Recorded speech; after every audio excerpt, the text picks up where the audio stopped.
Hey y'all, good morning. It's your friendly neighborhood therapist, and today I just want to do a quick lesson on the Stand Your Ground law in Texas. So let's break this down very simplistically, and all of the information that I'm giving you is coming from four different law firms. I looked this up on different sites, different law firms, and on the Texas statute website, which breaks it down in a lot of words, but I'm going to hit the key points that would suffice if someone wants to claim self defense in a situation. So let's get into it. In Texas, the Stand Your Ground law, also known as the Castle Doctrine, allows individuals to use force, including deadly force, to defend themselves or others when they reasonably believe it's immediately necessary, without a duty to retreat, in situations where they are lawfully present. Now, that is the basics, but let me tell you the key points. This is specifically in Texas. No duty to retreat.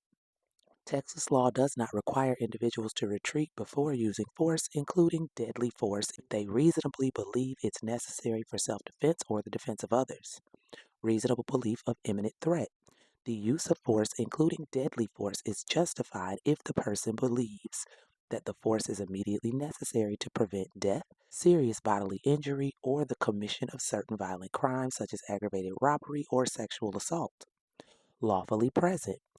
The law applies to situations where a person is in a place where they have the legal right to be. Defense of others. The same principles apply when defending another person, provided the individual reasonably believes that the other person is in imminent danger. Proportionality.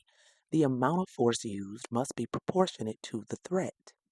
Burden of proof. In self defense cases, the defendant must provide evidence to substantiate their claim of self defense, while the prosecution has the responsibility to disprove the claim beyond a reasonable doubt. Texas Penal Code. Texas law regarding self defense is outlined in the Texas Penal Code, specifically in Chapter 9, which addresses justification in excluding criminal responsibility. Now, I wanted to break that down very simply based on the current situation in Frisco, Texas, with Carmelo Anthony and Austin Metcalf. Now, the only key point that I could see possibly being a problem would be the proportionality. The amount of force used must be proportionate to the threat. But here's how any good lawyer will get around that in this specific case. You have one student, smaller in size. You have one other student, almost two times bigger, but also with another party on their side, the twin brother. If two people are physically assaulting one person, then it might not be proportionality to say that that one person could have defended themselves with just their hands just because the two people were only using just their hands. It might be justifiable that they brandish a weapon. This is also why in nearly every state that has stand your ground laws, people get off by using this law even if they shoot someone who did not have a gun.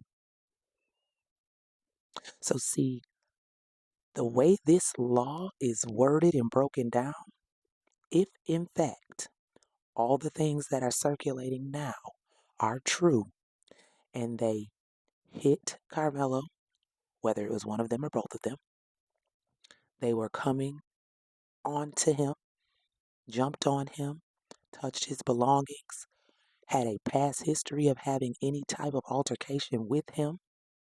If all of that is proven to be true, then there is absolutely no reason why this would not perfectly fit into self defense, and the use of the stand your ground law would be perfectly okay. He had a legal right as a student to be at a sporting event. And that is regardless of, because I think I heard that his school wasn't even in the track meet. That's still okay. It was in his district. He could still attend the track meet legally. Then, of course, there's the other things such as reasonable belief of imminent threat. Once you put your hands on someone, that's a reasonable belief of imminent threat. They don't know what you're going to do. And for all the people who said he should have just walked away or gotten up, no duty to retreat. Texas law does not require individuals to retreat before using force, including deadly force. So you see, the very law that has been used in the past to justify folks being unalived, it can be justified here as long as it can be proven that he was assaulted first. Regardless of if he sat under that school's tent with the intention of causing trouble, as long as he didn't put his hands on anybody, that will be irrelevant. I genuinely just want people to see this the way they would see anything else. There have been so many past incidents where the stand your ground law has been invoked, where when the race has been reversed and the person who was unalived has been black, I have heard some of the very same people arguing that this is just a clear murder, arguing the opposite when the races are reversed. Do y'all see yourselves? Do you see yourselves? Now, if, that's a big if Carmelo is able to prove that this was self-defense and get off because of that, I truly feel that they will alter these laws a little bit.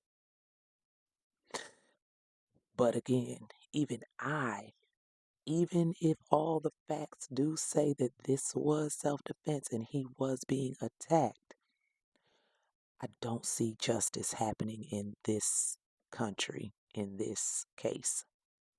I just don't. It rarely does work out that way. But yeah, I just wanted to make sure we were all clear on what the key points of that stand your ground law for self-defense is in the state of Texas. And it's similar in other states that have stand your ground laws as well. So yeah, it is quite funny how we can, not we, it is quite funny how some of y'all can see self-defense in certain situations, but not this one. People have brought up the Kyle Rittenhouse situation from some years back when he crossed multiple state lines to get to a riot and then unalived a couple people. People are saying, well, they attacked him. He wasn't supposed to be there. He wasn't supposed to be there. That takes out the lawfully present. Why would you drive across multiple state lines to go to a altercation that could be dangerous? You placed yourself in that position. But y'all defended the hell out that boy. He was 17 too, mind you. It's quite funny. There has been other situations. The Trayvon Martin situation. Very uncalled for and unnecessary. In fact, George Zimmerman got told not to approach Trayvon Martin at all. And yet he did. But he got off. And some of y'all clapped loudly for it. But you can't see how it's problematic now that you have it this way.